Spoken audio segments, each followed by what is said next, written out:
I want to take a few moments to talk about the new COVID variant, first identified last week in Southern Africa. It's called the Omicron. It is to their credit, the scientific community in South Africa quickly notified the world of the emergence of this new variant. This kind of transparency is to be encouraged and applauded because it increases our ability to respond quickly to any new threats. And that's exactly what we did. The very day the World Health Organization identified the new variant, I took immediate steps to restrict travel from countries in Southern Africa. But while we have that travel restrictions can slow the speed of Omicron, it cannot prevent it. But here's what it does. It gives us time. It gives us time to take more actions, to move quicker, to make sure people understand you have to get your vaccine. You have to get the shot. You have to get the booster. Sooner or later, we're going to see cases of this new variant here in the United States. We'll have to face this new threat just as we faced those that come before it. Today, there are three messages about the new variant that I want the American people to hear. First, this variant is a cause for concern, not a cause for panic. We have the best vaccine in the world, the best medicines, the best scientists, and we're learning more every single day. And we'll fight this variant with scientific and knowledgeable actions and speed, not chaos and confusion. We have more tools today to fight the variant than we've ever had before, from vaccines to boosters to vaccines for children, 5 years and older, and much more. A year ago, America was floundering against the first variant of COVID.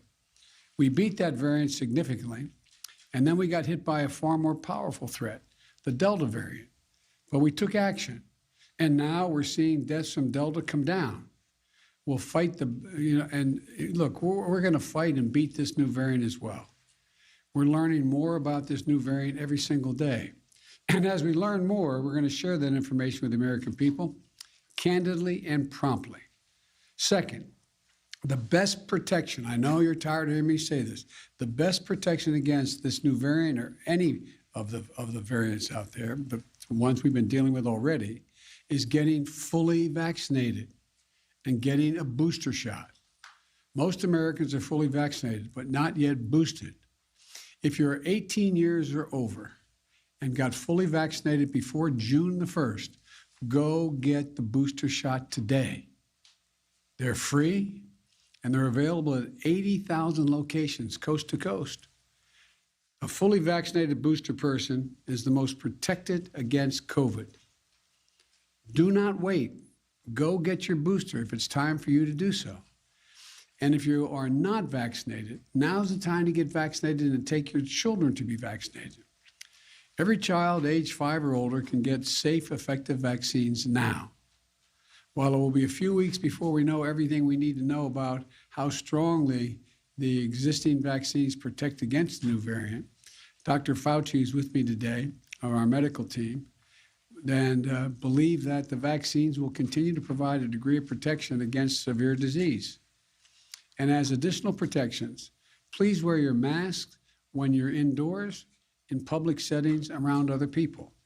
It protects you, it protects those around you. Third, in the event, hopefully unlikely, that updated vaccinations or boosters are needed to respond to this new variant, we will accelerate their development and deployment with every available tool. I want to reiterate, Dr. Fauci believes that the current vaccines provide at least some protection against the new variant, and the boosters strengthen that protection significantly. We do not yet believe that additional measures will be needed, but so that we are prepared if needed, my team is already working with officials at Pfizer and Moderna and Johnson & Johnson to develop contingency plans for vaccines or boosters if needed. And I will also direct the FDA and the CDC to use the fastest process available without cutting any corners for safety to get such vaccines approved and on the market if needed. And we'll do that the same way any modifications are needed or current treatments need used to help those with who get ill with the COVID virus. Look, I'm sparing no effort and removing all roadblocks to keep the American people safe. All of this is confusing to a lot of people, but if it's confusing to you, let me close with this simple message. If you are vaccinated, but still worried about the new variant, get your booster. If you aren't vaccinated, get that shot. Go get that first shot.